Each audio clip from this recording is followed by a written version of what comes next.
жанын сактап калууга өз салымын кошуп жатты.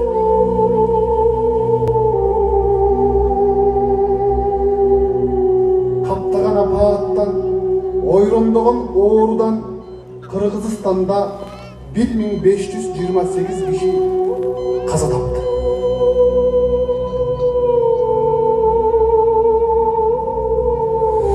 Анын ичинен белгилүү аалымдар, акындар, чыгаандар, кыраандар жана диний кызматкерлери болушту.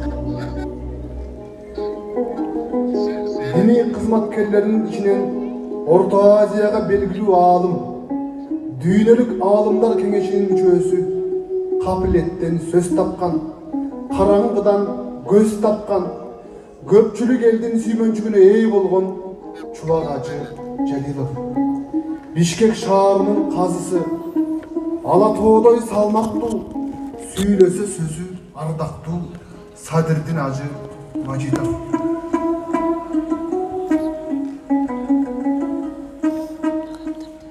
Борбордук мечитинин мурунку имамы, кыргыздардан чыккан алгачкы каарысы белгилүү Абдырахман Каары.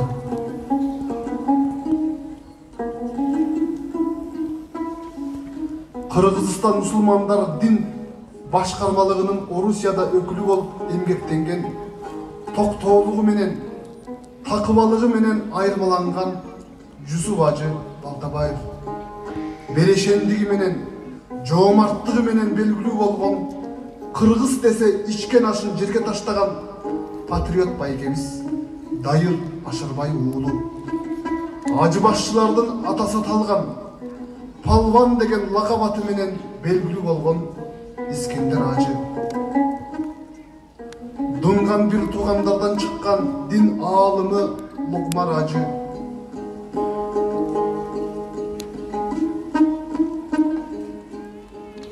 Аалымдар кеңешинин мүчөсү Хабибулло Ажы.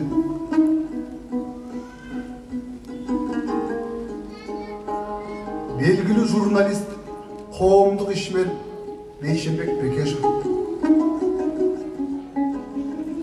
Кыргыз Республикасынын эл артисти, белгилүү төкмө акын, обончу, манасчы, аткаруучу, дастанчы Элмирбек Иманалиев.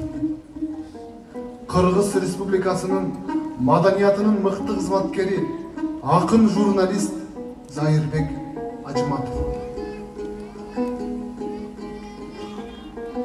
Жана ошондой эле мукам үндүү, белгилүү каары, Куранды көркөм окуу боюнча дүйнөлүк жарыштарга катышкан Зиябидин Каары.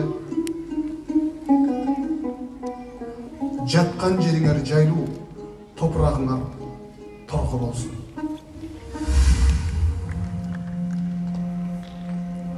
Ааламдын төрүн уялап, акырет жайды кыялап, ак ниет асыл элеңер адамга кылбас кыянат. Аалымдар өтсө өмүрдөн, аскалды окшойт кыямат. Жүрөктүн төрүн уялап, жан келбес жайды кыялап, жакынга тургай жаткада жасаган барбы кыянат. Жакшылар өтсө өмүрдөн, жакындай түштү кыямат.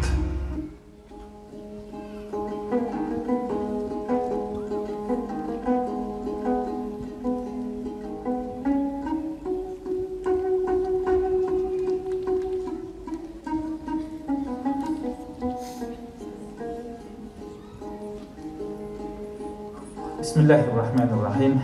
Elhamdülillahi Rabbil alamin.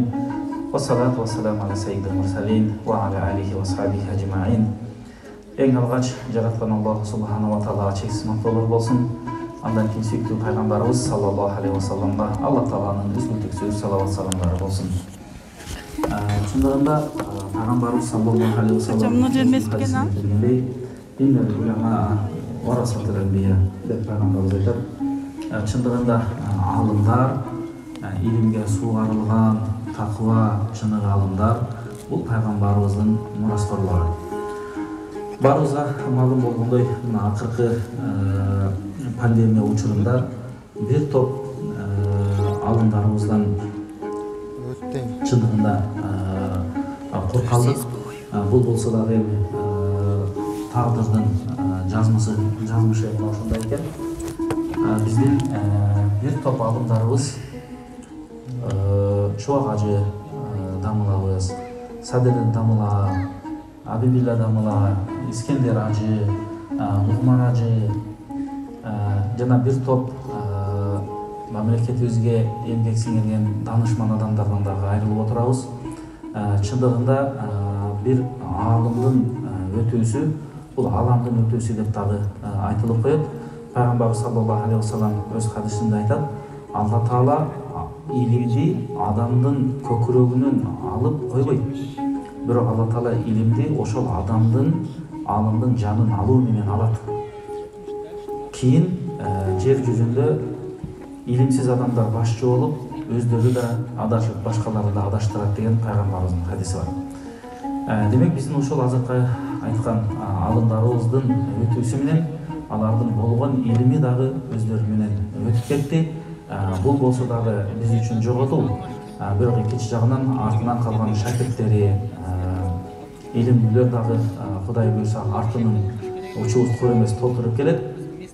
Бирок кандай болгон күндө дагы мына ушул алымдарыбыздын биздин коомубузга диний сабаттуулукту жоюуда, элге ислам дининин туура түшүнүгүн жеткирүүдө, элдин терең катмарына ислам дининин баалуулугун жаюуда өтө зор эмгектерди аткарып кетишти деп